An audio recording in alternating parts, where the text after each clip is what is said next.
healthy fish. Real healthy fish. That Georgia blade again.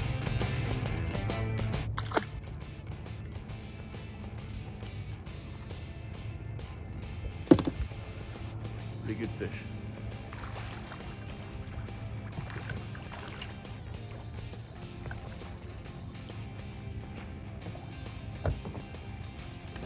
$18.5. Good fish. That. What's up, guys? Welcome back to Flipping the Script Fishing. Now today I want to talk to you about the Alabama rig, or the umbrella rig. It has become a mainstay for a lot of anglers, especially in the winter months. Now there's all kinds of techniques that will work in the winter time, but this is one that's really consistent. And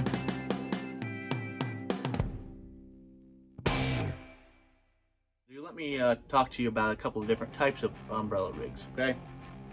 Now the umbrella has really made it popular, and they offer a couple different types. You have the ones with the small blades on it, which is really popular and does really well. Only problem with them is they're a little fragile. Now you can get them pretty cheap, so it's kind of a trade-off. I think you can get them most places around $13, somewhere around there. But eventually, especially if you have to bend the wires, and if you catch a big one, it's going to bend those wires all up, so you have to bend them back in place. And eventually, after bending those wires, they're going to break. Even the nicer ones are going to eventually break. So anyway, you have the ones with the little blades like this, which are really good. And you have some that have double blades on them. Now you're going to spend a little bit more. Typically you're going to spend anywhere from $11 to $30 on one rig. So, and then when you combine lead heads and swim baits to it, it can get expensive. So you have to have a trade-off. The little bit more cheap versions that might break on you, but they're not going to cost you a ton. Here's one that I like to throw on sunny days, one without blades. It does a lot better for me on those real sunny days, whereas the ones with blades do better in more stained water and those cloudy days. Now if the water's really stained, I'll opt for one with the little Colorado blades on it.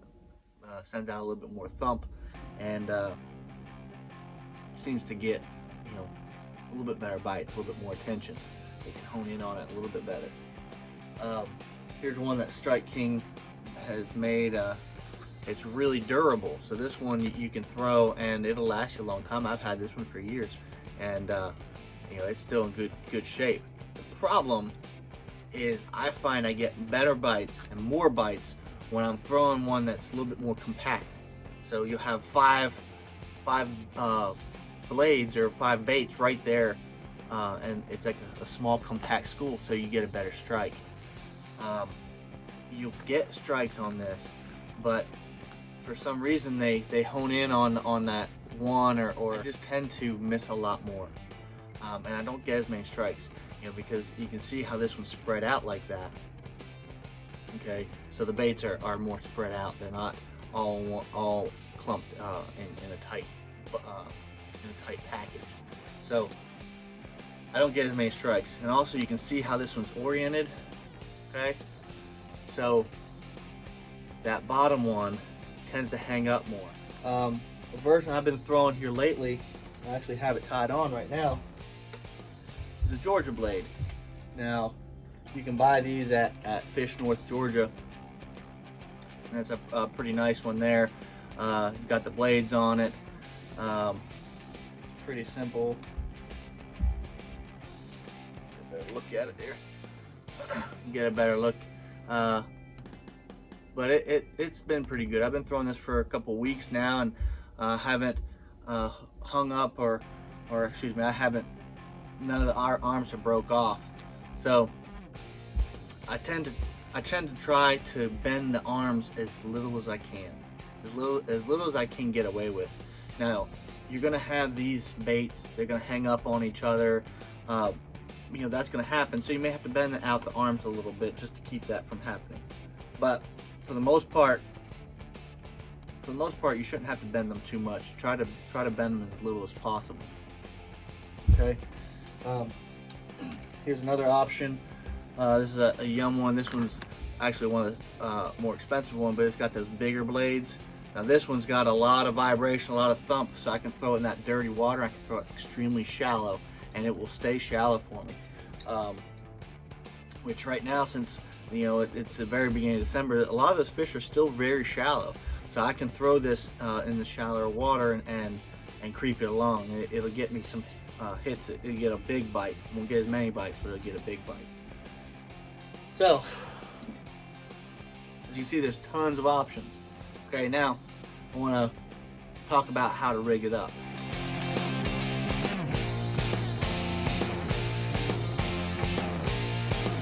How I rig it up. Now I live in Tennessee.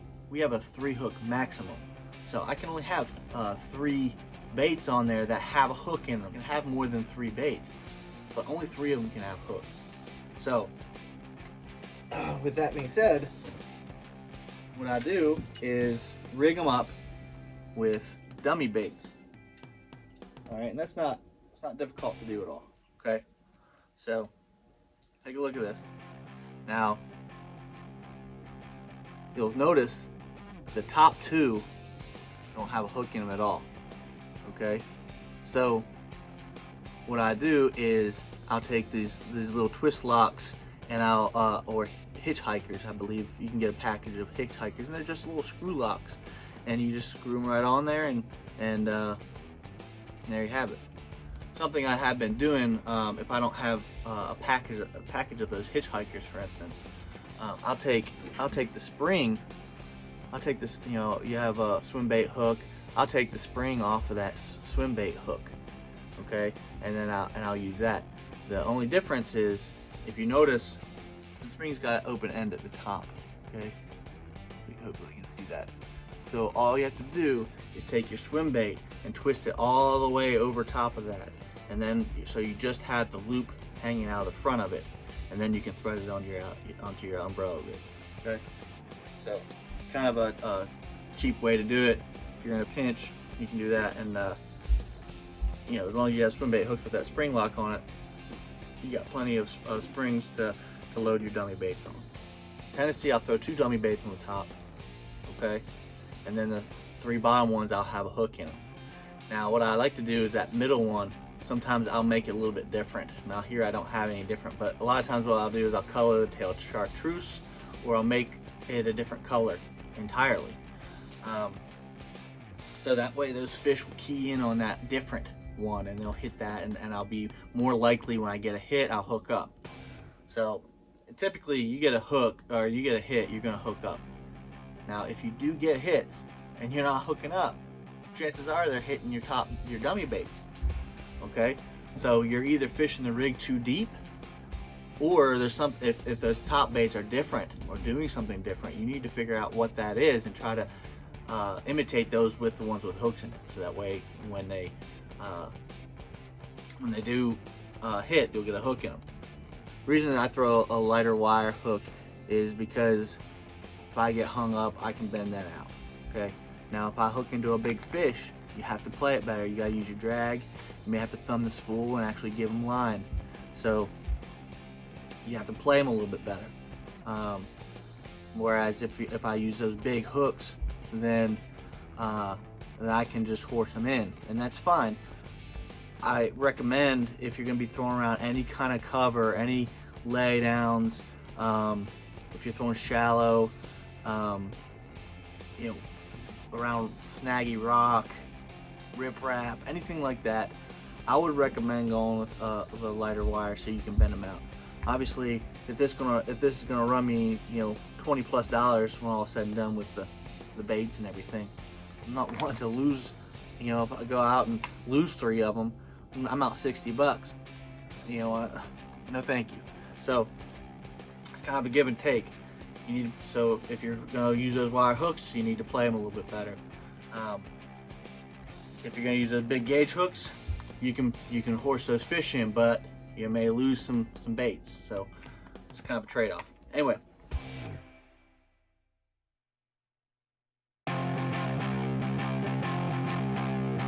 some of the baits when choosing a swim bait for your Alabama rig or your umbrella rig. Okay, there's a lot of options out there now. It didn't used to be as many, but in the beginning of the season, late November, or actually late October, I'll start throwing this. October through December, actually all the way through the winter months, I'll throw a smaller bait. I'll tend to go with the 3.5 inch or 3.25 inch baits to 4 inch baits. Here's one that Strike King makes, a cheaper version of the Kitech. It's a fat swimmers, or they call them rage swimmers, but white, obviously I like to throw white on those cloudy days. I'll go more natural on the sunny days if it's cleaner water. Of course, Kitech made some. Now, rage swimmer, what you're giving up is the scent. Kitech, they'll hit those and they'll keep them.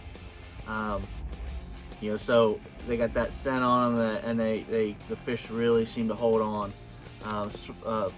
Strike King with theirs, there's no scent on them. Here's another one that my wife actually bought these for me recently. The Ripple Shad. That's what I have on there now. They work pretty good. So it's another good option there. I like these, the Kitech, the Easy Shiner, 4-inch version, but they're kind of skinny, so they really there's 7 of them in a package, so you have enough for your rig plus a couple extras. Now, as the season wears on, it gets into the spring months, late winter, spring. I like to bulk them up a little bit. I'll go with the 4.5 inch Shadowlicious. Is a great color. This is a blue gizzard. Green gizzard works really well, but this is a great color to throw, and it's a good bait. Now they're more expensive, so you're gonna spend $8-9 for a pack of these, where I can get these for $4.50 or so. So good baits to throw, some good things to consider early on in the season. Into the middle of the heart of winter time, throw those little baits. As the season goes on, I like to upgrade my baits. I'll also throw those Reaction Innovation skinny dippers. They do really well. In the winter time, when it's really cold, sometimes I have to creep that bait along, or that lure, that presentation along in deep water. The Rage Swimmers and the Kitech, they still have a lot of action in that tail when I'm just creeping it along. These power bait, the Shadowlicious, you tend to have to get them going a little bit faster for it to have the right kind of action. Another bait that I actually use a lot. The Havoc, the Berkeley Havoc, Sick Fish, I think they're called. These are Sick Fish Junior. The bigger ones, the Sick Fish, also they work really well. These you obviously have to rig up as well, but they're really little ones. But they work pretty well. Something also to consider is the power bait. The ones that are the pre-rigged ones that have the internal hooks and weights. Those are really good, and I've actually done very well with those. The problem is if you can only have 3 hooks or less, then you may have to cut the hook off of 2 of them. So it's kind of a give or take, but it come pre-rigged. So I mean it's something to consider. I know we have a lot of local guys that make swim baits.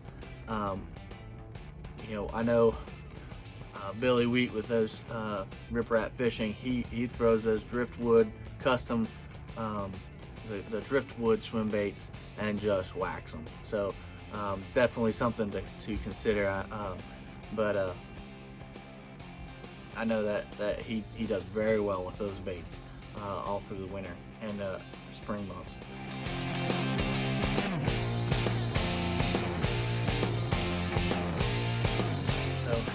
Now, let me show you my rig and what I throw it on, okay?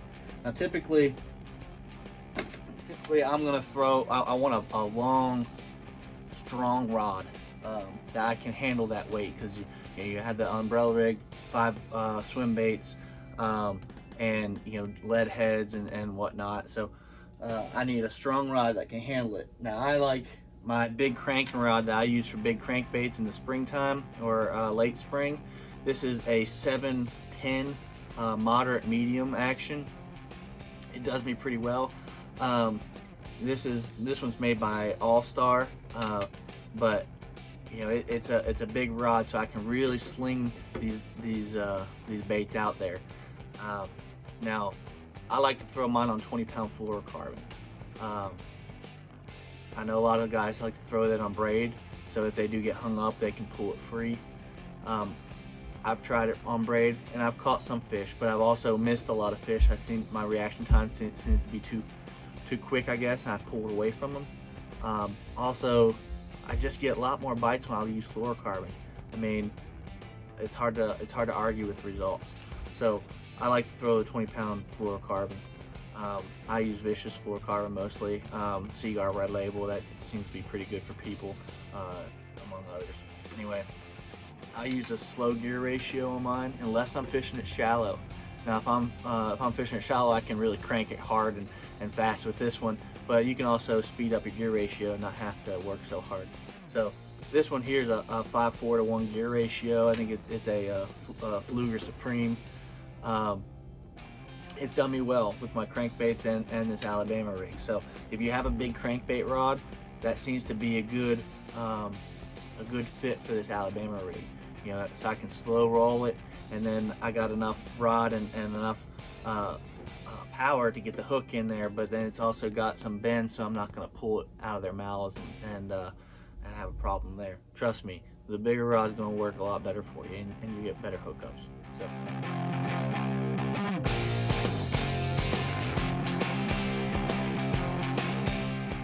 As the winter months get colder, this fish will tend to pull deeper. Now I can find fish pretty shallow most of the time. However, you definitely, depending on the part of the country you live in, fish definitely seem to go a little deeper when it gets really cold, for any length of time. So this rig is awesome around bridge pilings. You have those deep humps and the deep creek channels and that kind of stuff along bluff walls. Now I like to also burn it over flats and shallow points, even as shallow as 3 feet. Now obviously you throw it up there, you got to really get on it quick, because you don't want to end up with a bunch of muck all over your rig every time. But you can throw it across points, extend way out. Those are good places to target in those winter months. So obviously, if I'm going to go deeper, I may want to up the jig heads, the weights of those. Now I can just use 1/8 ounce all day long and just creep it along and just really get slow with it. That can be painful. I mean, just be honest. If I'm trying to fish at 20 feet deep and I got 1/8 ounce heads on there, I'm really creeping that along. It's going to be difficult. So obviously, I can go up to 1/2 ounce or something like that. And if I'm going real shallow, obviously I want to go lighter. It seems like when they hit this, they just swipe at it. They just kind of just curl and swipe at it. Having an exposed hook really helps to pick those fish up. That's why in some of these videos, that if you see me fishing, sometimes you'll see a fish and it's all hooked all funny, because, well, it just took a swipe at him. It didn't really go and engulf one of them. Experiment, try different things. Be cautious. You don't want to put too much money on that thing in case you lose it.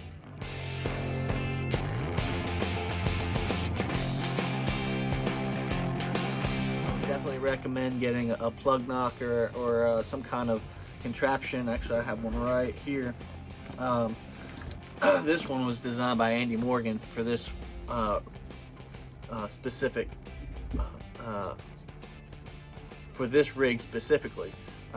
But it's a big honking plug knocker. I have saved so much money with this thing, from retrieving my crankbaits to jerk baits to Alabama rigs all kinds of things. I don't know if they still make it anymore, but the design there is really good. And this hook, you know, it comes down around the Alabama rig.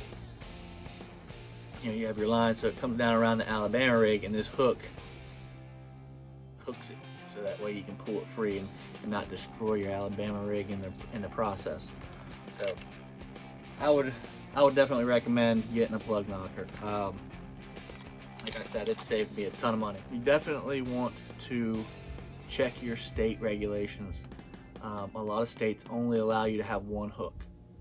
So if that's the case, I would suggest that middle hook, or that middle wire. You put your hook on that one, make that bait a little bit different. And that way, when that fish comes up there to hit it, they hone in on that one that's just a little bit different, and they'll eat that. You can see here, you know, when it's coming through the water, this one's trailing all the others. So that's the one they seem to hit most of the time.